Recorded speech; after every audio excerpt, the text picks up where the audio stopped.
Hey there! Do you want more adventure in your life? Then you gotta get off your butt and go do more impossible things. So that's what I'm gonna talk about today. How do you make the impossible possible? There's a way. I'm totally going to tell you.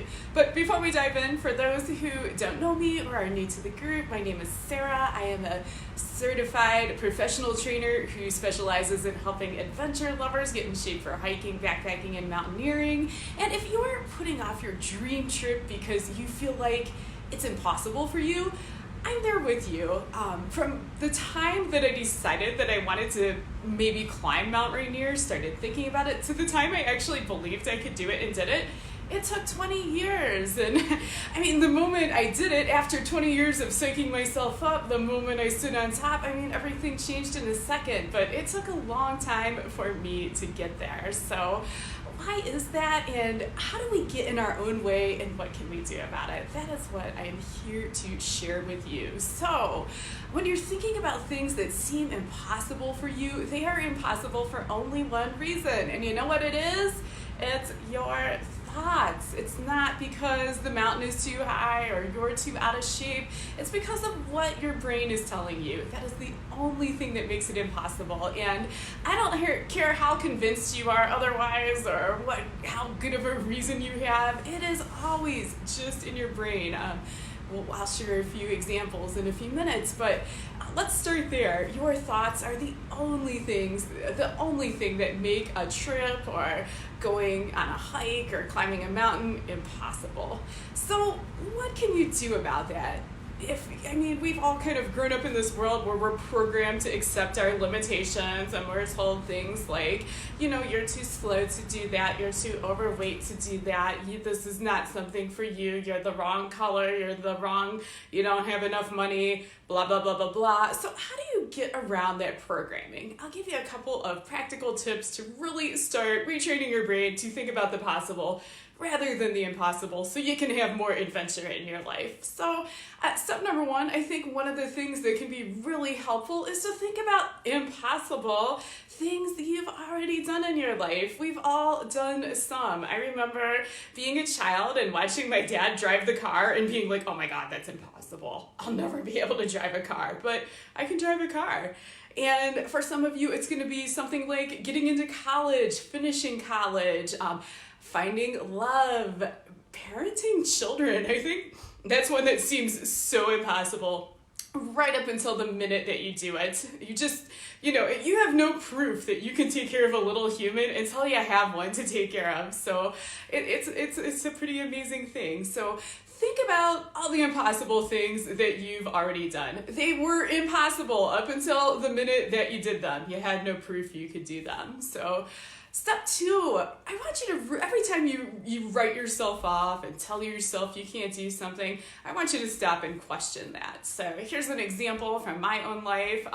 Past few years, I've been a really slow runner, and I just figured I didn't question it. I'm like, I'm slow now. Oh my goodness. I just have to enter races with really long windows, and Sarah is slow, runs 13-minute miles on long runs. That's just the way it is now. And it was funny because I actually worked with a running coach, and she gave me like one thing in my workout that just suddenly changed everything. And now I run 10, 11-minute miles, and it's so much more fun. But I spent so much time just in that place believing that I was slow because I didn't really take the time to sit down with myself and be like, hey here, Sarah, let's really look at this. There's no reason you can't run a 10-minute mile. Let's figure out how to do it. Let's, take a look at that thinking that is stopping you. And this is something that you can do as well. If there's something that your mind is kind of stopping you from doing or telling you that you can't do, it's time to challenge that. And then step three, I really want you to just start before you're ready. Pull the trigger on something you think you can do. Go ahead and book that mountaineering trip. If you can only run 2 miles, sign up for the marathon. That is how you get it done, man. There is really no other way other than to do it. You'll be looking around for proof, where's the evidence that I can do this? And you're not going to find any. You just have to take a leap of faith to do impossible things. And it's kind of weird to think about. Like, you could live your whole life and do only things that you are convinced are totally possible, but where's the fun in that? Where's the adventure in that? That's what makes adventure adventure. That's what makes adventure so life-changing. You do the thing you thought was impossible.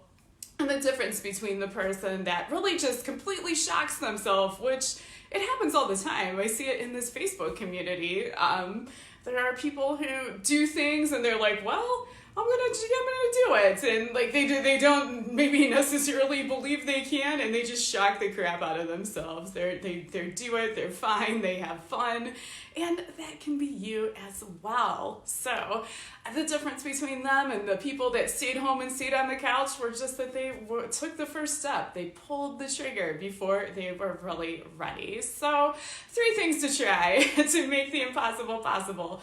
Think of the impossible things you've already done. What was step 2? Oh, crap. Step 2. Oh, you gotta challenge your thinking whenever you write yourself off or think something's impossible. And step 3, just pull the trigger. Start before you're ready. That is how you do the impossible things. So I hope this has been super helpful. If you are like, yeah, Sarah, I'm ready to pull the trigger, and one of your impossible goals is getting in shape, I have a tool for you, a free gift for you. If you click the link up there, you can grab a link to my training plan workbook. It will walk you through a very simple 6-step process that will help you plan a training plan that gets results for hiking, mountaineering, and backpacking. The great thing about training is that it always works if you stick with it, if you commit. So it's a wonderful skill to learn, and this free workbook is a great place to start. If you're new to training or new to writing training plans, maybe you're in great shape but never actually had to train for a goal before. So yeah, definitely check it out, and thank you guys so much for watching. Have a wonderful afternoon, evening, whatever it is, where you are, and I will talk to you soon. Take care.